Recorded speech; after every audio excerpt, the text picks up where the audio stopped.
All right, we are going to go live here in just a few minutes with Mr. Clay Drake. But before that, we want to do our little intro. Hope you'll join in with us tonight.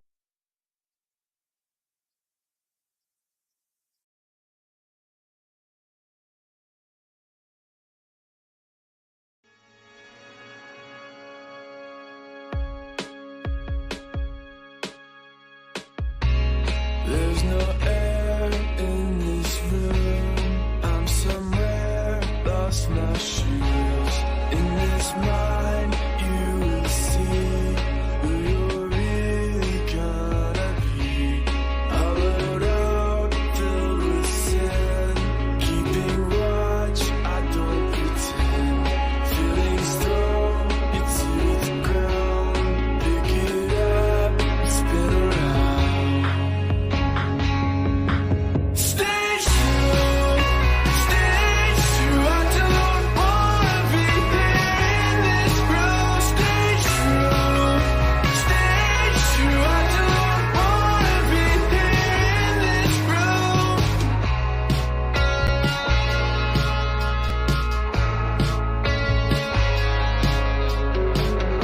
All right.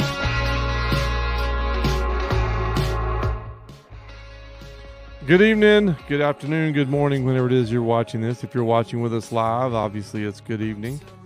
And it is about 9 o'clock Central Time. And here in a few minutes, we're going to have our guest, Mr. Clay Drake. We're going to bring him on. And he's Mountain Time because he's in Colorado, which is where I was recently. This past week, went and did our stem cell anniversary trip and had a great time doing that. There's a picture if you didn't see it. As always, our intro song is called Stay True, and it is by At Kids in the Days, and it's our son Dawson Carroll. He is the one that wrote that song. Love that song, and it's got a great meaning to it, just staying true to what we believe and what we're about. So we did do our stem cell anniversary trip last week and had a great time, and talked about that a little bit on Tuesday when we had Chad.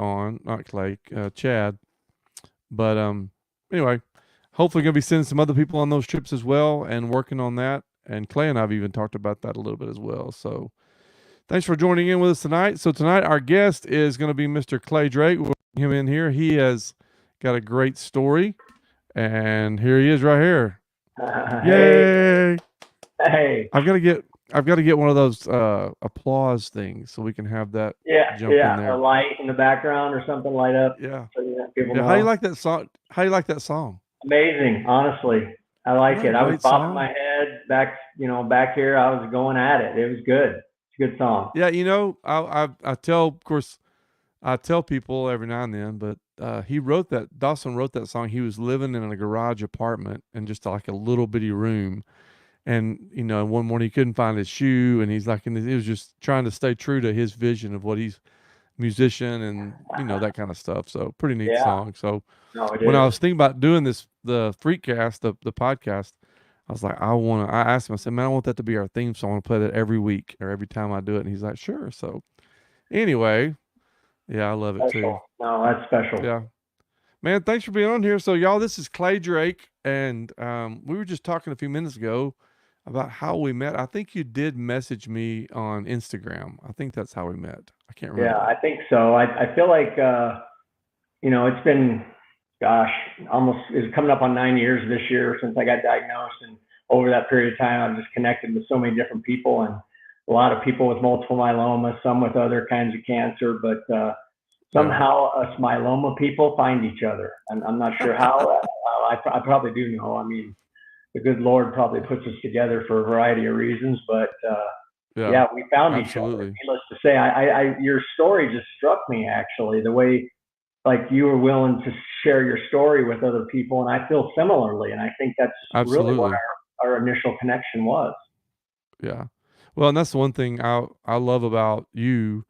I put on the little ticker down there, and I said this even in the intro, is that you have this smile that's infectious, and you just have this joy in every video you put up, and it's just encouraging. And I think for someone like me, being diagnosed with multiple myeloma in the past year, in 2022, you reaching out to me meant so much, just to have somebody, with that was willing to talk to me about their story. And of course, you've been at it. I say been at it. That's You've had it obviously for what is that? 2015. That's 8 years or 9 years, Yeah, right? yeah, it'll Yes. be 9 this fall. So yeah, Yeah. it's a mystery to me why I'm still here, but here I am. Well, Um, listen, I'm glad you are, yeah, and I me want too. to. Yeah. Well, and if you don't, you should follow Clay on Instagram. It's fun. It's a great follow. You're going to see some great videos and some great encouragement and family. And I just love what you do and how you do it, Clay. I Yeah, mean, I feel similar, Stephen. I really do, and it's uplifting and honestly, the connections and talking about it. Yesterday I just connected with a lady here close by me that's got multiple myeloma as well. oh, Her neighbor really? her neighbor reached out to me just because she knew that I had multiple myeloma, and this lady just got diagnosed. I mean, just she's 1 month into her initial chemo kind of regimen, and Right. I remember, and so do you. The fire hose is big, your eyes are wide open, but you have no idea what's happening. Zero. Like Yeah. you're not even Yeah. sure what you're doing. Yeah. Exactly. I think that's why I'm reaching out. And I think, if I remember correctly, I think we talked on the phone pretty quickly after I was We did. diagnosed. And I think we yeah. did. And that was so, I can't tell you how encouraging it was. And just to hear your path. And also, what I loved about what you told me was like just telling me how that the treatments and everything have changed over the past 9 years so much as considered like when you were first diagnosed, it was different. It was a different, and it wasn't as readily available, the treatments that are out there now. Yeah. And so your journey has definitely been different than what I've experienced. But I think that's so cool. Like, like you, I mean, you could tell me stories obviously over the past 9 years of people you've connected with and like all over the place, like New Jersey and Missouri and Oklahoma. And now you're in Colorado, and just, Yeah. it's just kind of a unique, like you said, the Lord kind of brings us all together, doesn't he? He does. He has a way of doing that for whatever reason he has. So, and it's I don't know. That's truly been I guess a blessing to me as well. And I guess I feel like I went through this. It was hard. So I'd like to share some of my things so that people know that A, it's hard, but you can actually get through it. And B, I didn't really have anybody to talk to when I was Right. initially diagnosed. I didn't know anything about it. I didn't even know what an oncologist was, to be truthful. And Yeah. I'm trying to figure these things out, but really just having to go down this path without a lot of guidance or help. And I was really adamant. And I know your wife's a nurse, but at least I think I know that. But My daughter's a nurse. your daughter's a nurse, My so wife my wife is she's an internet nurse. She yeah. knows a lot. But she knows a lot, right? So it's Oh, easily she knows a lot. for her to She's go a down researcher, yes. yeah, she'll go down the rabbit hole. I promise you. Right, I told my right, wife, I'm like, please do not go down the rabbit hole, please, because we just got to find the doctor that we trust and let him guide us or her guide us at that point. So that's right. what we did. And then I've learned things over time. Yeah. I've learned a lot, but and a lot of things in a variety of ways. So, but here I am. Well, I just love the infectious attitude that you have, and definitely want to, kind of talk about the source of that. But just kind of tell us your story a little bit, because I honestly, we've talked several times, but just kind of from the excuse me, from the beginning. Yeah, Um, I'm happy to do that. And you're actually going to get a little bit of a sneak peek because I just recently talked to my doctor, my stem cell, the blood, the myeloma specialist that I have in Denver, and I think I'm getting ready to start a new trial, which I've been waiting on really? basically June 1st of last year. So that's Right. pretty exciting for me for a variety of reasons, but the main one being that I don't qualify very easily because of the way my cancer presents itself. I just don't qualify for a lot of the studies and the trials. And I think this one's really going to be a good shot to really kick the can down the road for me. So I'm excited, but I'm happy to start at the beginning. Yeah, please do. It's kind of an interesting thing. I I had like I guess in 2000. 2014, at the end of 2014, I started getting these kidney stones, and I'd actually had kidney stones before, so it wasn't like an unusual thing. But the thing that was unusual this time was I had 18 of them, 18 kidney stones, and one of them was almost a centimeter big, which the passage that it has to go down from your kidney into your bladder isn't a centimeter wide. So, it was painful, and kidney stones are awful, but it just got my wife and I thinking, what's actually happening here? Like, why am I having all of a sudden 18 kidney stones? Well, come to find out, I got admitted into the hospital because I was super sick. And that's when they found out that I had multiple myeloma, and the kidney stones were being caused from all the calcium from my bones being kind of sloughed off into my system. So that's why I was prone to kidney stones, and now it gave it an even better chance to make them because I was already making them one every other year or so. And now it was like, oh, all that calcium, oh, we're just going to have a heyday with you. And then at the same time, a lot of calcium in your system really makes you sick. So they figured that out. Within a week or two, I was probably doing the first regimen of chemo. Didn't work. After about a month, we switched gears. I was getting these for myeloma patients, the soft tissue tumors. They're called plasmacytomas. I kept getting these things on my spine, and I had bone deterioration in certain spots. So I was just having all sorts of kind of issues. The chemo really wasn't working. And at that point, we had decided to do what they call at that time a tandem stem cell. And you're right. I mean, back when I first started, there was far fewer options than we have today. And I was an option guy. I'm always an option guy. Like, tell me the options, and then I'll decide how to move forward. So they said, what chemo did they give you initially? I think the first one was. I think I got like Revlimid, Velcade, and dexamethasone. I think that was the first. And it's pretty standard. That's like the kind of the baseline. And then they went to I think they went to K. What's K? That's Kyprolis, I think. Revlimid and Dex. They tried that. I was getting these tumors, pretty sick. They ended up putting me in the hospital for like a month.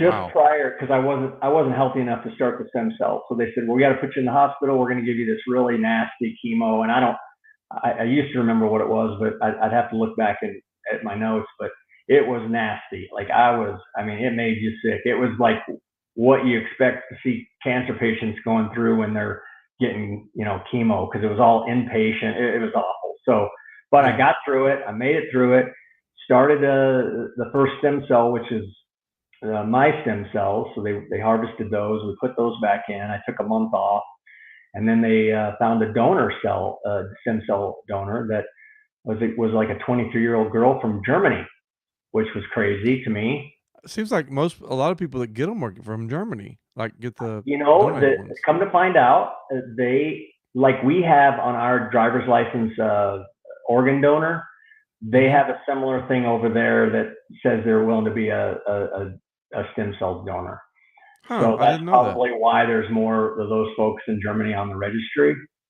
And I was fortunate because I don't have any siblings. I didn't have a donor that was, would have, be a genetic match for me. So anyway, she donated her stem cells. I did that. I was sick. That double stem cell deal. I mean, it was tough, and I was probably in and out of the hospital in Denver for like 6 months. I probably spent most of that year. I've never heard of. I mean, I heard you say that before, but how does that work? How do they do? They do them both at the same time?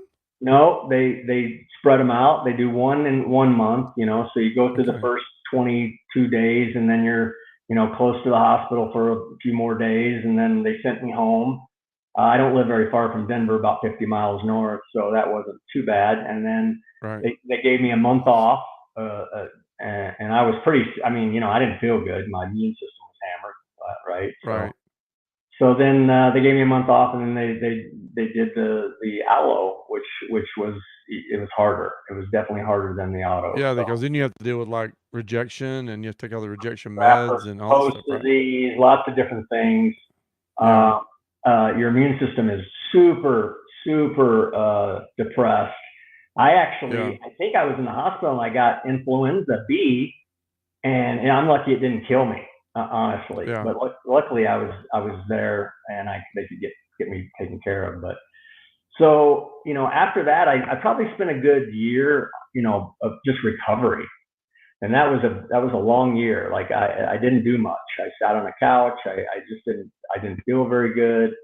And but it solved about, I don't know, it solved a lot of my problems. But the thing that kept recurring was these soft tissue tumors. Never Yeah. was showing up in my blood. They call it non-secretory for the folks in the myeloma world, and it's basically saying that you're not secreting this out of your bone marrow. It's just staying in your bone marrow, or it's staying in your bone, or it's somewhere in your body, but it just pops up in random places. So That's so oh, strange. it's pretty crazy. And so we fought that. We've been fighting that really ever since. And I've done, as similar things as that they have available now. But at the time, Darzalex is a brand new drug, and now Yeah. it's kind of like a mainstay. Yeah, Happy that's about my that. that yeah, definitely. That's my regiment was is the Revlimid, the Velcade, the Darzalex, and the dexamethasone was the one that, and I still Yeah, do Darzalex and Revlimid and Dex. So yeah, they pull the which is Velcade out. which So is yeah, pretty you're right. normal. It's become more normal. So it should be. I think it's front I think line it's coming. treatment. It's going to be a first line It is defense first line. here. Yeah. Yeah, My I doctor think so. just said there was a new study out too that shows that regiment is having, a lot of success. Of course, your doctors are like, they don't, my doctor, much like I'm sure your doctor, he doesn't ever say, they don't use the word remission, but they basically are just saying, hey, like you said, kick the can down the road. We're going to use Yeah. this. And then when something, we'll use a new treatment when it comes back. And I Yeah. always tell my doctor, I'm not really keen on That was that. kind of that's always been my saying, because they tell us pretty early on that this isn't curable, but it is treatable, which is we're Right. fortunate. And we're fortunate that they keep coming out with these new genetic ideas, because of the fact that myeloma is a genetic cancer and not a something caused by some other factor. They're finding ways to change things to make or make fighting, I call them ninjas, in your system. So Yeah. yeah, really really fortunate. But I went through. I was on Dara for a good 2-3 years, and then I got another tumor. And in the meantime, they would radiate the tumors, which always seemed to work. But we were still trying to find the treatment option. So I've been through. Gosh, I bet I added one other drug to Dara. That didn't really work. Then they took me off Dara, and they put me on Selinexor. That was brutal, brutal, brutal. Brain fog, just confusion. I didn't like that one. And then they started coming out with the off-the-shelf CAR T Right. things. The first one was a Abecma, and then the second one was Cilta-cel. So they didn't have the Cilta-cel available, but they did have a Abecma. So I started a Abecma. That would have been like 2 years ago, coming up, like about right now, Marchish. Right. And I got about, that's basically, they take your stem cells out, they add some markers to your T cells to tell it, what to fight and how to fight it, and then they stick them back in you. And that, I got about a year out of that, and that's kind of Yeah. normal. I think when we talked the first time that you were still on the backside of that I was. treatment, and that's the one where they like you said, they take your cells out, they train them to Yeah. fight the cancer cells. Is that right? Yeah, they do two. It does two things. It provides a marker to mark the proteins that they think are causing the cancer, Oh, which okay. there's some debate on that. There's several proteins they think could be linked to myeloma, but it identifies the protein, and then it also tells your white cells to go kill it. So Okay. as just as much as Dara or any of the others, it's more or less an immunotherapy where you're not just killing the whole system. You're not just pouring Roundup on the garden. You're trying to be Yeah. tactical and strategic and focused on what you're trying to kill, which is easier on the patient. I got through that really easy. I had a little bit of a mental confusion, but I didn't have any of the side effects that they thought I would probably have. So I really got through that pretty easy, and it was probably because my disease was the burden was fairly low because of just these random tumors. So after about 12 months, that I got another tumor. We radiated that. That was probably 2022, into 2022, and then it was like time to figure out what to do next. Yeah. So what I had decided was, I need to do something. I'm a proactive guy. I don't like to be behind cancer. I like to be in front of cancer. I like to be, doing things, but also at the same time respecting my God, who, might have he might need me to have a little bit more patience with these things and not force my issues. I like to be as we're not in control, but I like to try to control what I'm doing as much as I can, or at least how I'm feeling. So we kind of sat around, we were trying to decide what to do. And, another thing, God sent me a doctor that had since retired, and I reached out to him and I said, what do I do? And he said, call this specialist. And this guy has turned out to be one of the most amazing, not only doctors, but amazing human being. And I met with him, and he had just been at the, I think that year was the ASH convention, which is their big, hematologist convention for the year. Yeah. And he said, hey, it's funny that you should be contacting me right now. I just heard about this new trial that's coming out, and it's directed at tumor growth. I said, great. Well, when do we start? He said, well, it's going to be a bit. I need you to go on some intermediate chemo, some kind of management chemo for a little bit. And that lasted about 2 months. I didn't tolerate it very well. I think it was Kyprolis. Kyprolis wasn't a friendly one to me, but anyway, I got through it. But the unfortunate, interesting thing was that it shrunk the tumor. I had a tumor and it shrunk it. So it was like, oh, well, that's good. But then I don't qualify for the study. And he said, well, listen, I expected that to happen. So we're going to wait it out. I'm going to stay right with you, not leaving you. And today was the day that I got the call from him that said, you know what, your tumor size is back to within parameters for the study, and let's move forward. So I'm hoping to start sometime early March. That's awesome. So you literally found out today? Today.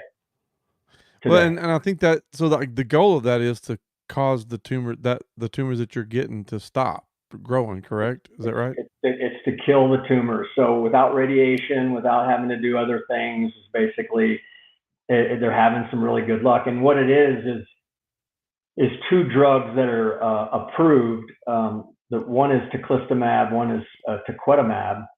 They're approved by themselves, but they're not approved together. But they tried them in a small trial together, and they had some really good luck with the people that were presenting with these tumors. And the thought is, all my tumors have been, pretty much benign spots, except for a few on my back. One in my shin and one in my knee, 2 in my knee, and one over here and one over there. But they don't want it to do what they don't want to do is end up attaching a tumor to, like the one I have now is kind of wrapped itself around my aortic vein and artery. Over time, that would be a bad thing. Yeah, that's not good. If it was next to your liver or your kidney or your lung or your heart, those would be bad things. So the idea is to get aggressive with these tumors.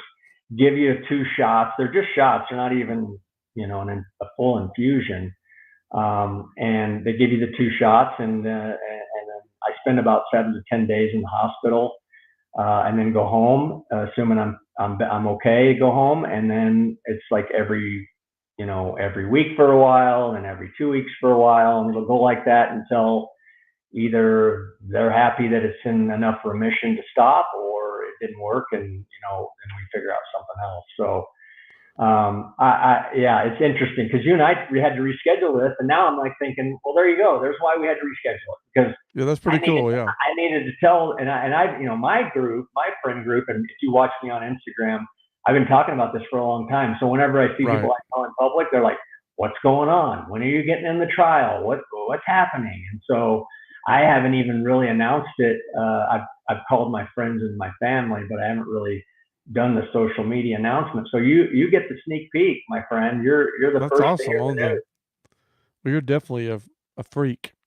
I well, I do like to fight, man. I just had too much, and your initial talking about the your trip to Colorado, really hits home for me because I think part of living in front of cancer is also, living your life and try to live in your best life, whatever that means for people. And it doesn't Yeah. mean you go on ski trips every other weekend, but, do the things that you want to do. And I promise you, God will find a way to get you to the things that you want and need to do. I have no doubt about that. Funny side story, when my doctor called me, he called me about it was between Christmas and New Year's because he wanted to tell me that it looked like the tumor size was going to qualify, but he wanted to do another MRI to make sure. And he said, the first thing he said was, "Where are you?" Um, Right. and I said, "Well, I'm at the 101st floor at a building in New York City, and I'm looking at the sunset." He goes, "That is perfect because what I'm going to tell you is you're going to be moving towards this trial." And I just need you to, when you get home, to get down here, get an MRI. And then, so that went on, and I got the MRI this week. And then today he called me and says, "Where are you, at the top of the Sears Tower or the Eiffel Tower?" I go, "No, but it's funny you say Eiffel Tower because Rachel and I were talking about going to France, going to Paris for Valentine's Day." He goes, "That's great. We won't start the trial until you get back." And Wow. he's that kind of guy. He really cares about the person. And you should know that my daughter's a flight attendant for Delta, so it's very easy. Well, we fly standby, but we get to fly for nothing on Delta, Yeah. so which is a cool thing. And so we've That's a decided to kind of blessing. embrace that. And Yeah. I love your story about that. It really makes me smile because at the end of the day, nobody cares what you did for a living. Nobody cares how much money you made. Nobody cares what your job title was. All you have is your friends, your family, your faith, the memories that you have with people, particularly our loved ones, our kids, our wife, and our close friends. So those things are really important and are meaningful, not only to you, but to them. Yeah, I agree. And that was the thing. Like for us, I think that I have to see my doctor next week. Of course, I took a little fall. I don't know if I told you that. Yeah, And you did. my Got right banged up hip is purple. So it's I don't need to show it, that'd be probably not good. But Yeah, it got I gradually agree. Yeah, more I agree. purple. Yeah, yeah. Yeah. I mean, Well, it it's changes your you can't perspective, not right? live. It It, does. it Yes, it does. does. I mean, and it's unfortunate, Stephen, that we have to have this earth-shattering news. That at first you want to be mad, and I still have my bad days, trust me, but I've decided that I have two choices, and one is bad and one is good. I've just chosen to try to be on the positive side the best I can, not try to control too many things because I've had speed bumps. I've had to go different directions. I mean, this trial is a perfect example. I've been trying to do this since June, and here it is, January, and I won't start till March. So it'll almost be a full year since I started down this path Yeah. of doing it. So things happen, and you just kind of got to take the journey as it comes, and the best you can. And that's not to say we don't get upset, but I'm fortunate, just like you. I have a good caregiver and a good wife and good kiddos and great friends, and that's kind of what gets me through. And along with the 100% faith I have in God, that He's got me here for a reason. And I used to try to figure out what that reason is, but you know what, whatever it is, it is. I don't even know if I care anymore. I'm just here. So Well, I'll say this, one of the reasons for sure, Clay, is the fact that just, as people come across your story and come across your social media and see your videos and those kind of things and the way that just spread hope. I mean, I think that's definitely one of the big reasons because I always tell people this, let me throw it up here. This is a verse, and I need to write the verse out, but it's Revelations 12:11. And the verse says that that they overcame the enemy by the power of the blood and the word of their testimony. In other words, their story. And I think that, that your story is definitely something that, is a big deal. And it's definitely spreading, the message of your faith in God, what you believe. It's spreading the message of love your family. Exactly what you just said. You can't, I love seeing you at different places. And I saw you in New York and I was like, man, I love it because I think so often, and I don't know if you have seen this. Oh, and I was going to show the people that are watching.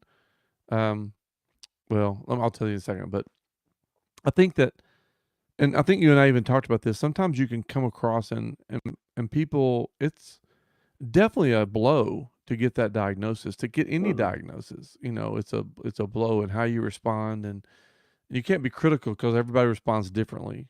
Sure. But at the same time, I think if you like some of the groups, like on Facebook groups and stuff like that, I've had to be really cautious to you kind of jump in and jump out because if you Yep. stay in there, it's the infectious joy that you have and seeing your pictures and I think it should inspire people to say, you know what, I can do that.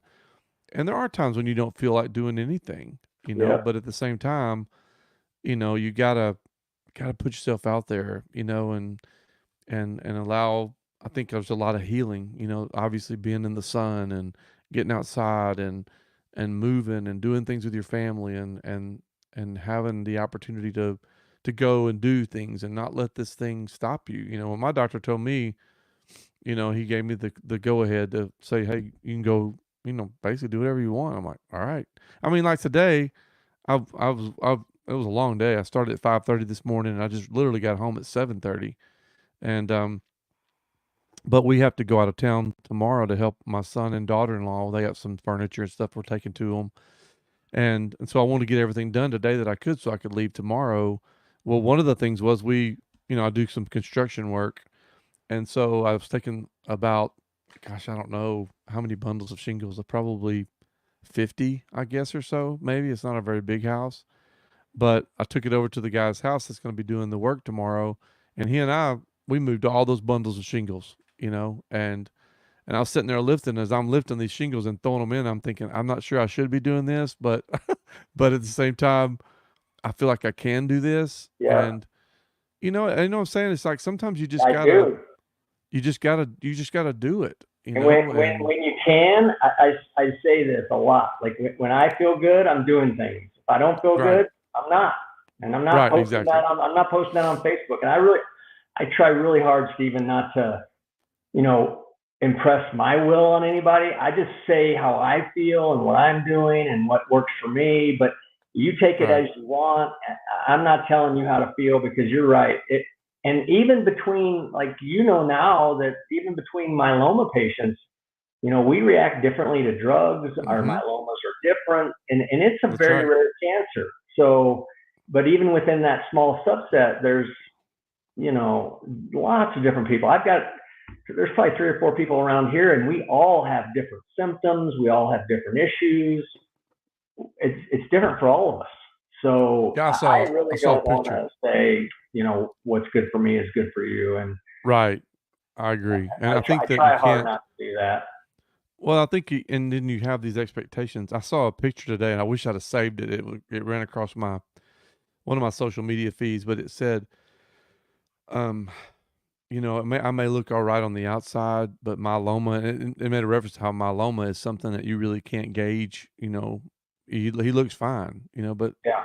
but it's not that. It's something that, but you can't mentally allow yourself to stay there. And so you just kind of navigate it and give people grace because everybody responds differently. And there are times when, after my treatment, there's some days I come home and I'm just like thrashed and Yeah. it took everything out of me. And then there's some days when I feel fine. And It I don't varies know, from time to time. you may agree with this or not. I don't know, but I find that, the physical battle of cancer is what it is. And whatever those side effects are, whatever, if it's fatigue, nausea, whatever they are, you just deal with them however you deal with them, whether it's drugs or just, going to bed early or whatever. But the mental part, you can't get away from. Mm-hmm. Cannot get away from that mental part of it, and it's almost, if not harder than the physical part of it, because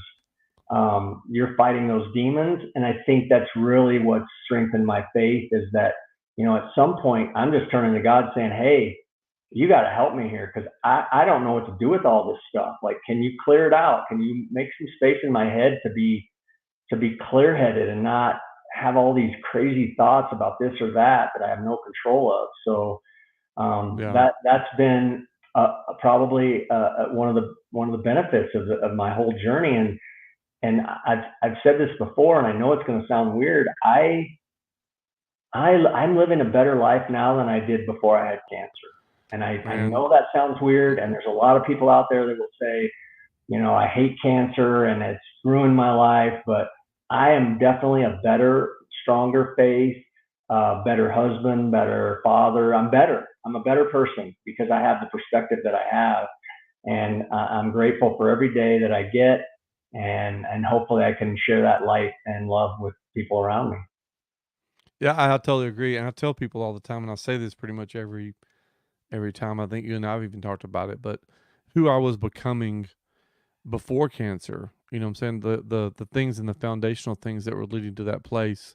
And then when I was diagnosed with multiple myeloma in July of 22, those foundational things were in place. And I agree with you. I mean, I've been around people working with people my entire adult life, whether it was in student ministry or community or high schools or whatever. Uh, But I've been around people that encountered things that were just, whether it was a diagnosis or a loss or whatever. And after a period of time, you sit down with those people and they look at you and you say, you know what? They say, I'm grateful. Not grateful for what happened to me or yeah, but I'm grateful for who I've become after the fact, and because I think people I think you'd agree with this, and I agree with you. It's a choice. We make choice. It's a mental decision that we have to make, yeah, no matter what it is, how we're going to respond. And I think all those components of faith and what we believe and who we're becoming and our support system and everything, but ultimately all that stuff's important. We have to make the choice. yeah. And I love what you just said because I Well, think that and I'll be honest, I've seen a big change in you. I remember talking the first time, and I mean, I think you're on your path right now. I really believe that. I really look at people in that way, and I try to be present, and I can tell when people are doing what they're supposed to be doing. And I you're appreciate definitely that. on your right path. And this is an example of that. Your ministry, your weddings, all of it is the Yeah, path for you, because it's filling your soul. agreed. You know, Man, listen, I literally was like, I left the house at 5:30 this morning. I literally got home at 7:30 tonight, right? yeah, And I told my wife, I'm like, I gotta get home because I had a wedding Zoom that I needed to do first, and so I did the wedding Zoom. And then when I got done with the wedding Zoom, I was like, okay, let's do this thing. And I just feel, and I know you're the same way. It's like we come alive now. yeah. Here in about an hour, we may both I collapse and be know, you're right. snoring. We'll be You know what I'm calling saying? off. Sure, I do. I do. I I've gotta. been snoring. I've been snoring I so got loud, the my same. wife has had to close the door. Yeah, yeah. Oh, my wife came and closed the door too. She's like, I'm not listening. I mean, I'm not listening to that. She hears me enough, so she gets it. But yeah, I'm the same, and you're right. It does fill us up, and it's healing for me to talk to you, as much as it is for me to talk to anybody that's, that could be impacted by the things that I've gone through, and in terms of their journey. So I'm Yeah. grateful to you, my friend, very much. So Well, thank you. I appreciate that. And I think too, like you said earlier, I I really relate to the context of that statement that I feel like I'm on a better path. But I never dreamed, and I think you'd probably say this too, like we have these visions of what we believe, our future looks like and what we feel like yeah, we want to pursue and what we want to do. But, in 2010, my wife and I kind of shifted gears a little bit toward what we felt like God was saying that we should be doing and what our purpose was. And that was to move into the culture, into the community more intentionally. Yeah. rather than being, in the walls of a building, so to speak, and expecting people to come to us, which we never were that way, but we wanted to become more intentional.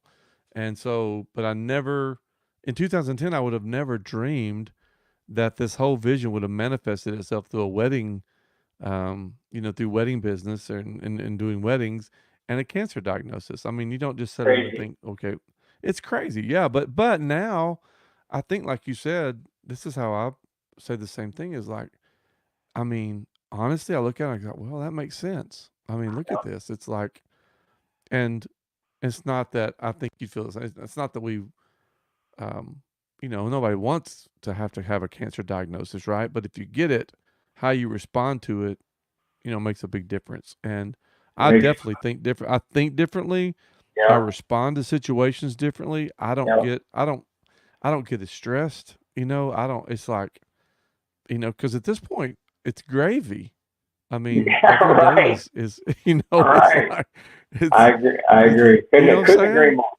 I do. Yeah, I 100% know. I know with all my heart how it's changed me and where my life is compared to where it was. And it wasn't a bad life. It was just, I couldn't see the forest for the trees. I was just on a treadmill.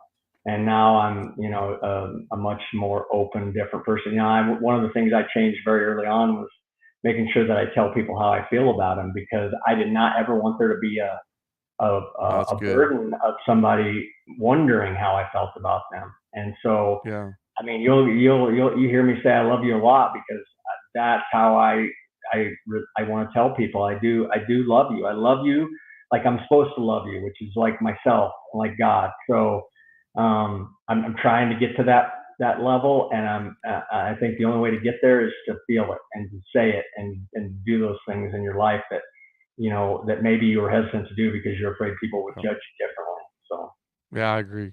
I was gonna put this up here a while ago, but this is your family, right? So you're talking about your yeah, that's family. This my is that's Sugar. I'm holding Sugar. My wife Rachel's got our Yorkie Duke, and then my daughter Grace is in the middle, and my son Walker is behind my wife.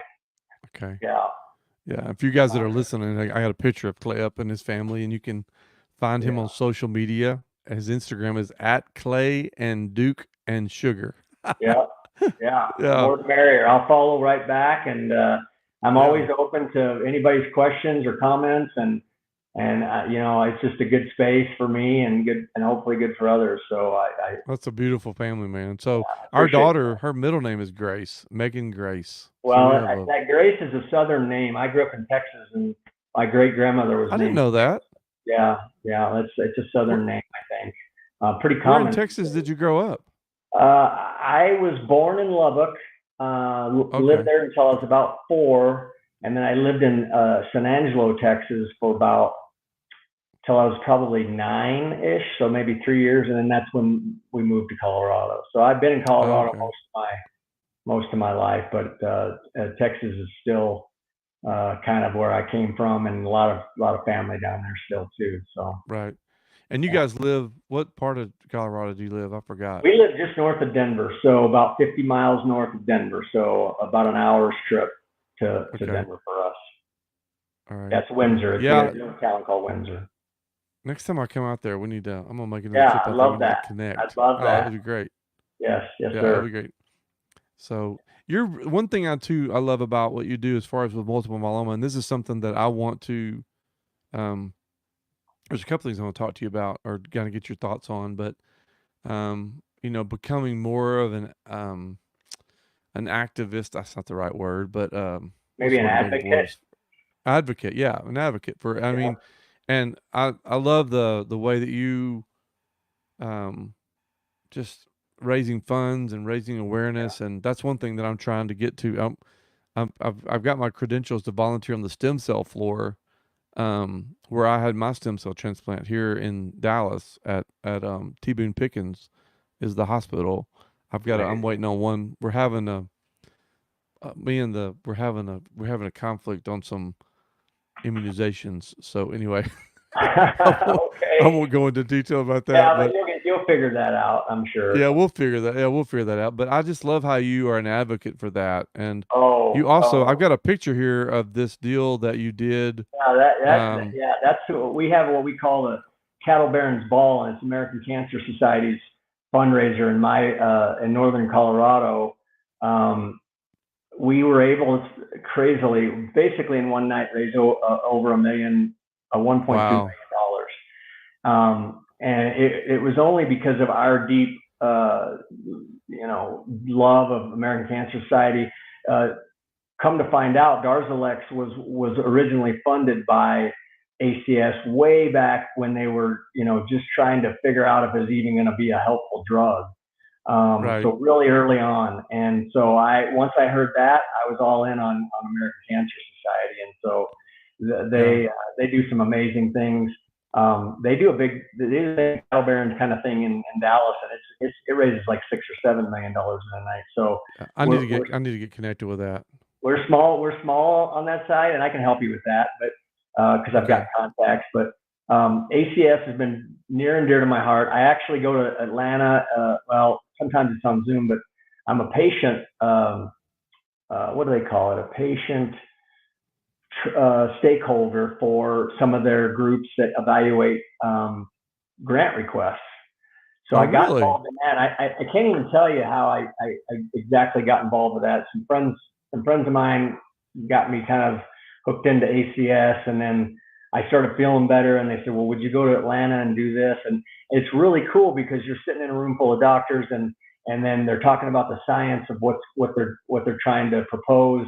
And then they go through all their comments, and then they look at you and they say, well, what do you think as a patient that the ramifications of this? And they truly listen to you. They truly listen. Yeah. Value that input, because like if I'm going to have to get poked 17 times in one day, I'm not doing it.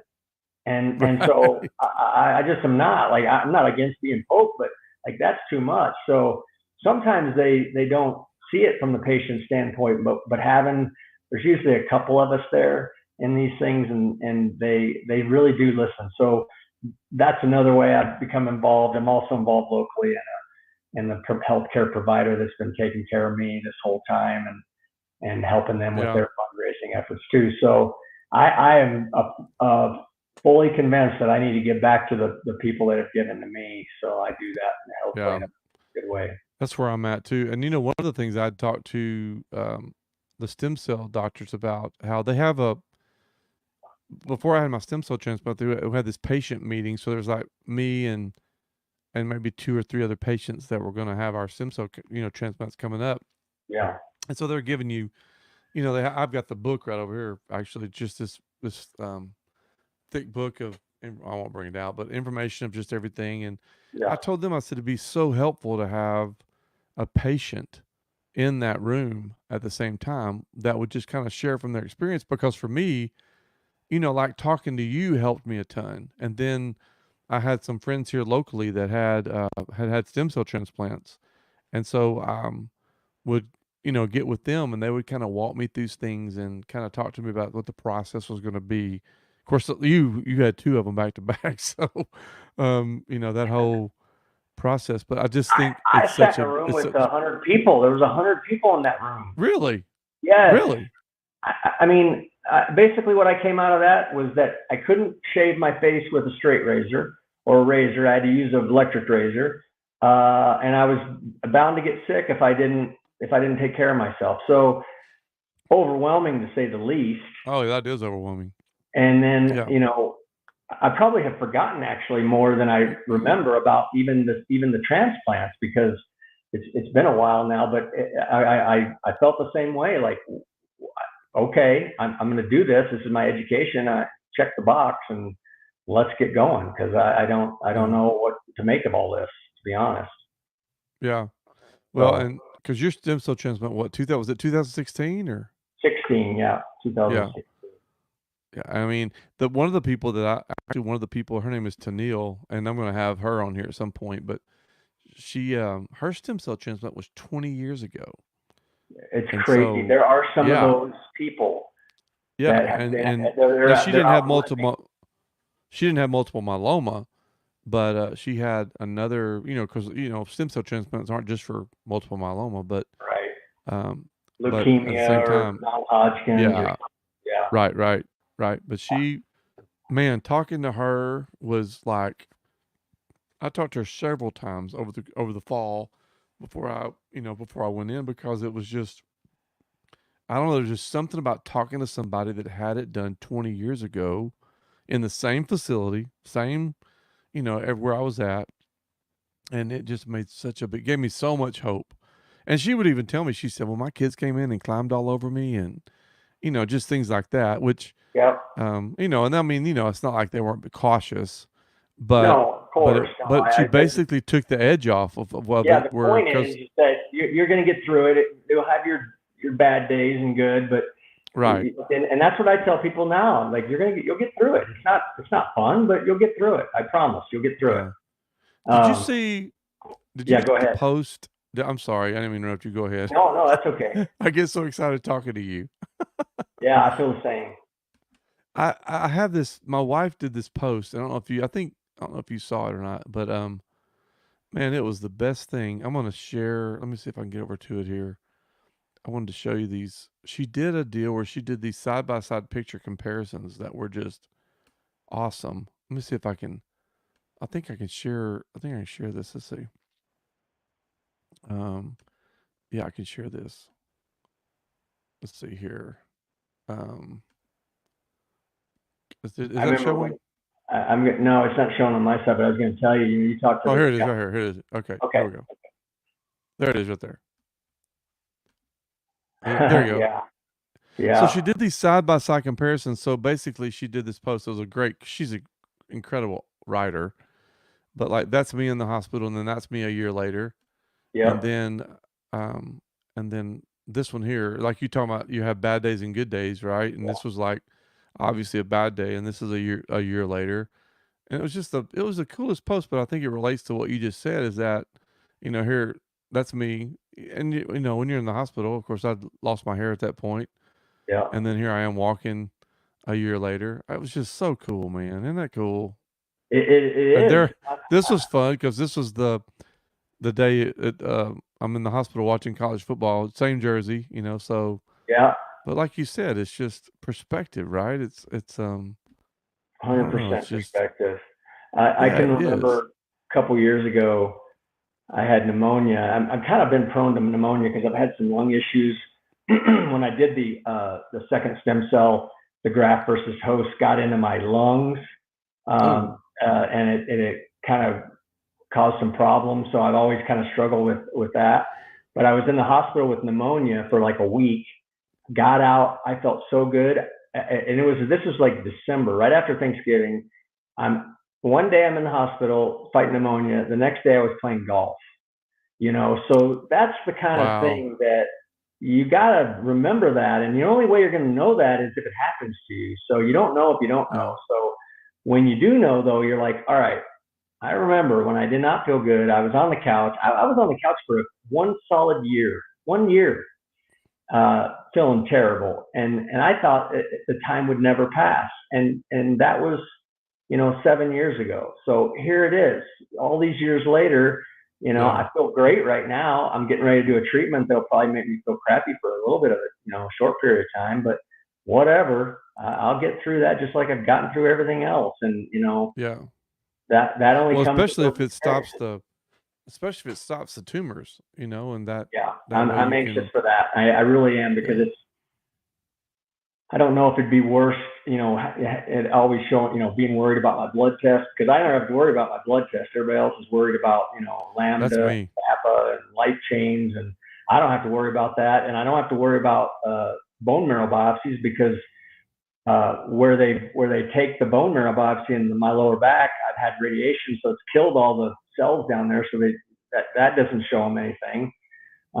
So I'm just waiting for tumors to pop up. So this is really my first real chance at being proactive on the tumor side. So that's why I'm So so just excited. so, and I think just like for people listening, obviously if people have multiple myeloma, or they have family members with multiple myeloma, like when you talk about the blood test, like for me, that's my deal every month, because my M protein, and my kappa lambdas and all that kind of stuff were out of kilter.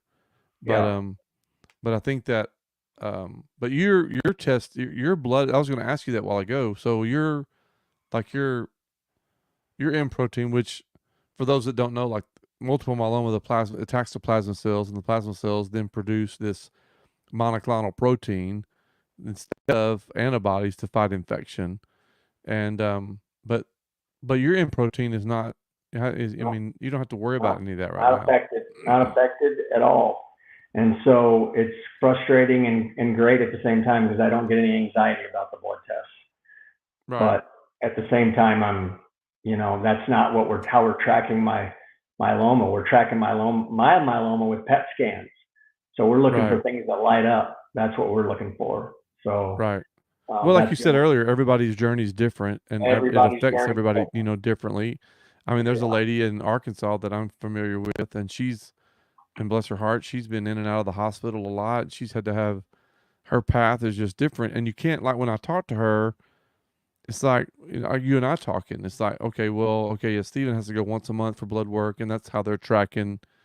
They're tracking his, but mine's tracked a different way, and hers is a different way, but yet nonetheless, it's still a multiple myeloma diagnosis, and it's Yeah. just a weird, rare cancer that does weird things, Yeah. and so, It's true. um, but again, it goes back to just perspective and just how you approach it. I think that I mean, and that's kind of a fine line too, because you can't tell people how to No. respond.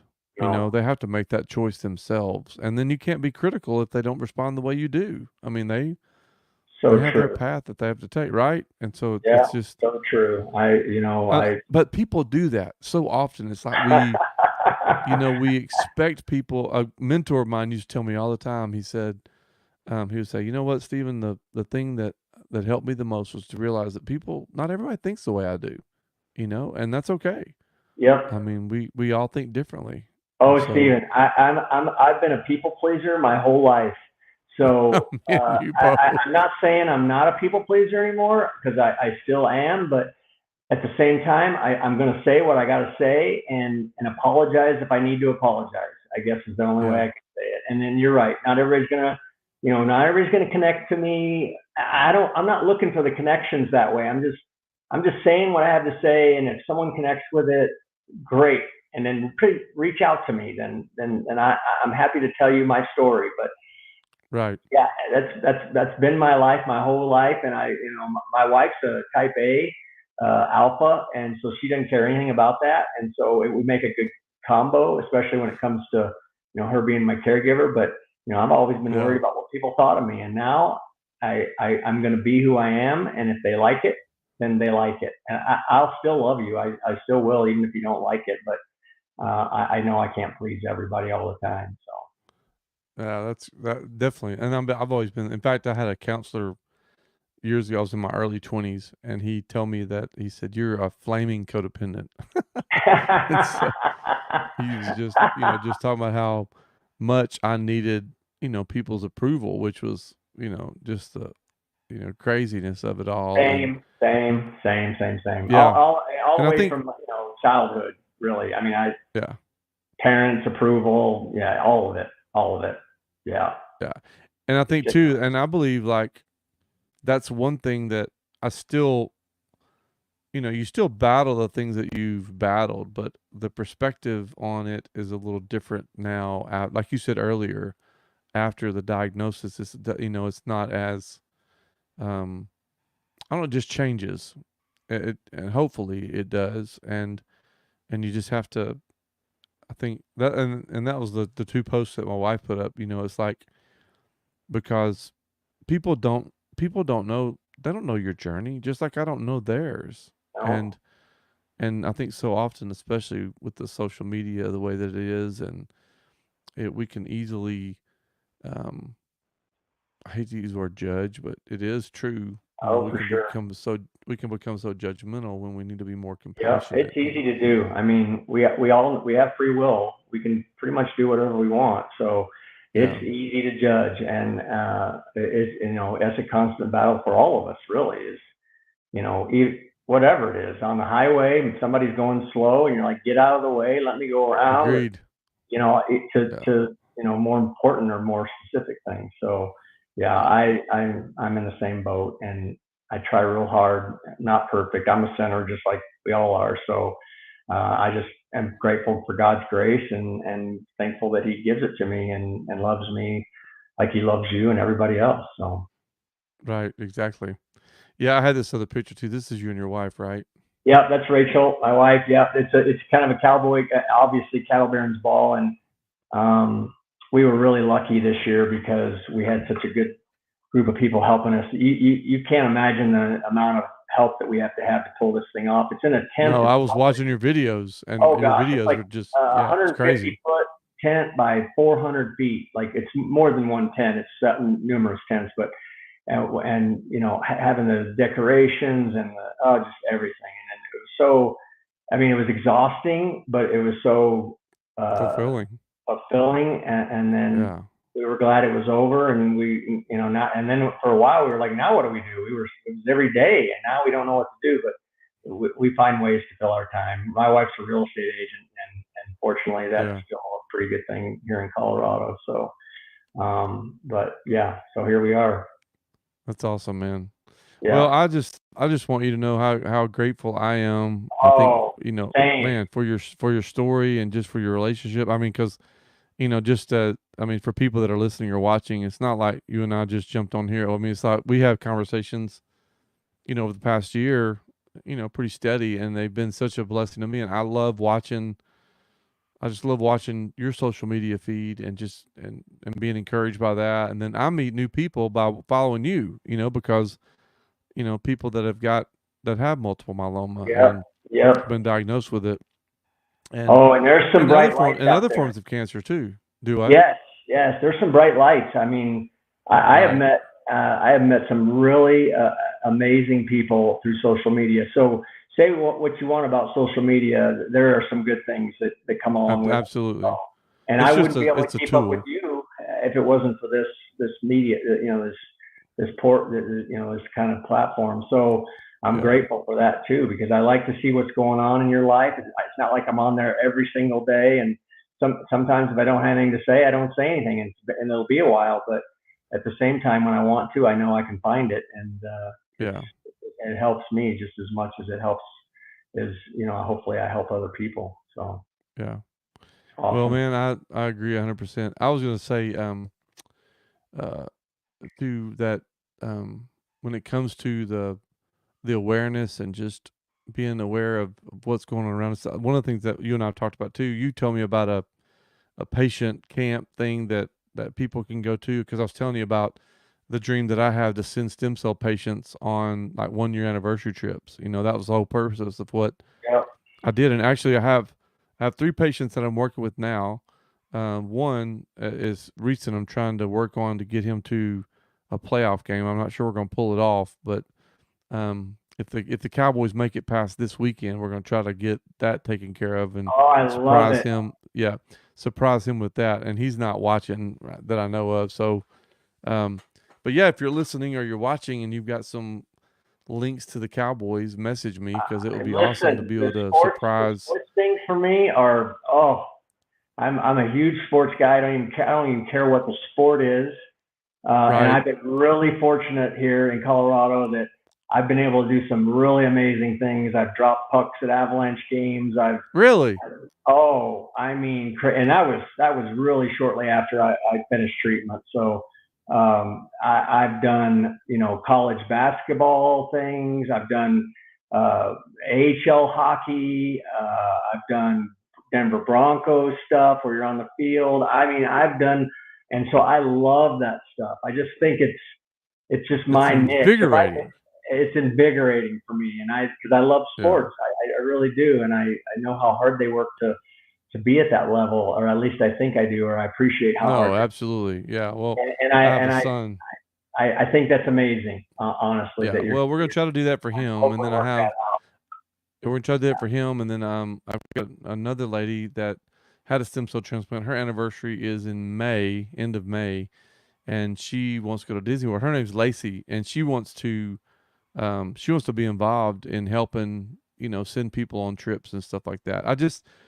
For me, I think, and I think you could attest to this too, and I think, impact our world somehow, and Yeah. however it develops out. But Oh, if you're in, if I'm volunteering on the stem cell floor and I say, hey, listen, you know what, we have this program that we're working on that a year from now, would you love to be, and you know, I and to be love able it. to talk to them about that, and then while they're there, that's a year later, get their information, stay in touch with them, and like you said, like you talked about the tent and the things y'all did out there with the American Cancer Society. I mean, you feel invigorated, you feel fulfilled, and yeah, it's a big task, but it's worth it. And I think you're going to encounter resistance. There's an author that I love. His name's Stephen Pressfield, and in his books he talks about resistance, and he basically kind of says, whatever the vision is, whatever the dream is, you're going to wake up in the morning. The first thing you're going to do is hit resistance. It's going to be there waiting for you when you wake up and your eyes open. And, you and I would talk about just the idea earbuds are dying. Um, but, resistance is something that you have to, I don't know, you're going to have to face it every day, anyway. And Yeah. so, and so that's, I know we're going to encounter that, but I still want to continue to press forward and try to make that happen, You, because you I know think it's, what's interesting is I think about that resistance because I in the past have been when I feel like when I'm resisting something, whenever I would stop resisting, it got better immediately. right. And Yeah. so I really like the idea of I get the cue that I'm feeling resistant, and then that tells me you better embrace it Yeah. Right. because that's the only way you're going to feel better about it. Because if you resist, like let's just say you're trying to get this guy to a Cowboys game, and you're not finding the people that can get you tickets, or whatever the case may be, and you say, well, I just can't do it, and then you sit there and you feel bad and you're mad at yourself and you're like, could I have done more? And had you just kept going, who knows? You may find the solution. At the very least, you're going to the last minute, the last second that you have until the game, the kickoff starts, and you don't feel then you don't feel all those other things, those guilt Right. and things. Yeah. So I don't know. I learned that from my wife because every time I resisted her, she would tell me to not quit doing that, and then I would do it more, and then she'd tell me to quit doing that, and finally when I gave in, then it got better for me. So That's great. it's just one of those little quirky things, I guess. But Yeah. I love that, and I may have some ideas. I'm thinking about the Cowboys. But I don't. I bet I could come up with. I bet I could come up with something. I've got a good friend actually here he's married to the daughter of the owners of the Rangers. Oh, really? Yep. And so, it's one of those things. It's hard. Sometimes it's hard to ask, but it also is easy to ask too. So Yeah. definitely, I can make something happen for the Rangers. But I may just ping him and see what he says about the Cowboys. So we'll Yeah, see that'd be what happens. great.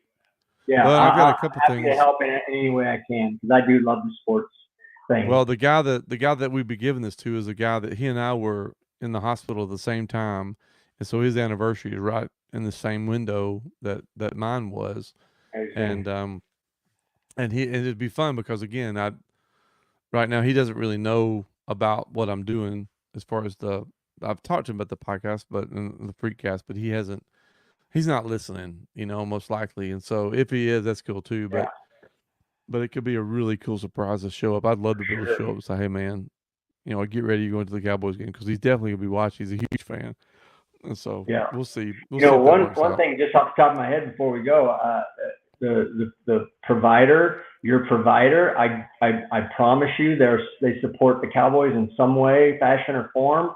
You might reach out to find out who the marketing person is, and they've got someone who's dedicated to sports marketing, and or wherever the person was treated, because Yeah. that's how I got connected with all these crazy things is through my provider. Really? Um, yeah, and it's basically Okay. telling a story about successful outcomes and cancer treatment, and Yeah. they wanted to reward me or give me some positive energy to send me to these cool events. Yeah. And Well, they're because still doing it's it, yeah, doing it. and the stem cell transplants is such, as you know from experience, it's a big deal, and there's a lot Totally. involved, and you go through a lot, Complicated. and you're in the hospital. You really don't have any idea how it's going to turn out. You don't know. You know what you expect, and like we talked about, mentally, you believe, hey, this is where I'm going to be, but you don't know. I mean, I remember, and I remember being in the hospital, and I remember waking up in the mornings and just kind of opening my eyes, kind of slowly, going, okay, Hoping how it do I wasn't there. yeah, how do I feel? What do I expect? What's going to happen? And um, because you really don't know, and there's so many components to it that it's just a lot. And the guy that I'm talking about, he was across the hall from me, and he was a machine. I mean, he just was like plowing through every day, and just he's a little younger than I am, but just it's such an encouragement. I remember I walked over to his room. I guess I'd been in the hospital for about 15 days, at that point. And I walked over to his room. I still had my pole, and it was attached to my trifusion line. And I went to his room, and his pole was gone. I'm like, "Where's your pole?" He said, "Man, they took that off of me." I'm like, "What?" And he said, "Yeah, man, I'm ready to go." And he was ordering Domino's pizzas, and Oh my I mean, goodness. yeah, he was. I mean, he was just getting at it. It was a lot of fun, That is So I awesome. went back to my room, and I looked at my wife. I was like, "Man, he got his pole. He don't have his Yeah. pole anymore." And she's like, "Oh my gosh," because I'm so competitive. But yeah. Well, So we could probably talk for hours and hours, and yeah. hopefully we will. But listen, you keep doing what you're doing because it's meaningful, and it means a lot to me. I appreciate you even having me on here, Oh and man, I couldn't wait to I ask really you to be appreciate on here because I was looking forward to it so much. Yeah, I So appreciate that because it's yeah. like I said, it's healing for me to talk about my journey too. Because sometimes if you don't say it out loud, maybe it didn't happen, Yeah, and it that's did exactly happen. right. So Yeah. yeah, Well, man, thanks for being on here, Clay. Thanks sure. for Well, all that you get some do. rest. Yeah, Yeah, well, absolutely. you I will probably. appreciate you. All right, love you, brother. See you I love later. you too. All right, we'll All talk to you right, later. All right, all bye. right, bye bye. All right, guys. Well, that was Clay Drake, and as I told you, man, he's just such a cool guy, and very thankful to have him on here tonight and on the Freakcast. And so we will got a whole list of people we got coming up next month. This coming Monday night. Um, for you guys that I guess I don't know how to do that because the next podcast or next Freakcast I'm going to do is a lady, and she wasn't diagnosed with anything, but her husband was, and it's a very rare deal. And man, you don't want to miss that one because she's going to be awesome. She's just been through so much, but her family has grown so much closer together, and we've known her family for a while. And my daughter, really good friends with one of her daughters. Um, and so I can't wait to have her on, and she'll be coming on. And then we have several ladies that have battled breast cancer that'll be coming on here as well. We have some other multiple myeloma patients that are going to be on here. So just got some really good things. I got a guy coming up here in a few weeks that and just went through a crazy season of his life and their family where he lost both his parents within a matter of days of each other. And so all these kind of stories, it's just, and the thing is, what I love about it is that we're not focusing on, yeah, we're going to tell the story about what happened, but it's just like Clay and I were just talking about. It's how you respond. It's not what happens to you; it's how you respond. And I love the thing that Clay talked about just how that, um, becoming a different person after what you face. And I've said this multiple times in my life. There's still things that you want to resolve. There's still things you want to take care of, but ultimately, you just have to keep walking day by day and trusting. And for us, having a faith in God that does change things for us as well. So anyway, glad you joined in with us on the Freakcast, and I was thankful to have Clay Drake on. And so we will come back on here probably. If you're looking date wise, it'll be on Monday, and so the next one here will be about 3 days. I'm gonna try to do at least 2 or 3, sometimes maybe 3 a week. I'm super excited about it. Want to put these out there, and I think I said this. I had a guy on here the other day. He asked how many views we had, and I said, man, it's not really concerned about that right now. Just the big thing is putting it out into the atmosphere and putting it out into people's lives and letting them hear the stories, because as I said earlier, your story matters. And so if you're listening, hey, your story matters, and what you're going through matters. And no matter what you're facing, and no matter what you may be experiencing, how difficult it may be, we've been very careful to say those things like God has a purpose and all that. But in the middle of it, it doesn't feel that way. But on the other side of it, you can look back and see, the divine guidance in your life and the encouragement that you experienced along the way as well. So, hey, love you guys. Thanks for joining in on the Freakcast tonight. And we will hopefully have you back on here in a couple of days, and join back in. I'll be posting this. I'm going to figure out how to share this to Instagram too. I haven't figured that out yet. But if you haven't yet, make sure you follow Fight Like a Freak on YouTube. Go and subscribe to that channel. And follow us on Instagram at StephenCarroll77. And we'll be posting some stuff to other social media formats as well. Go to www.fightlikeafreak.com and subscribe to the email list. And that way we can keep you up to date on what's going on. And man, you guys have a great weekend. God bless you. We'll take you out with Stay True. And, hope to see you. Y'all have a great night.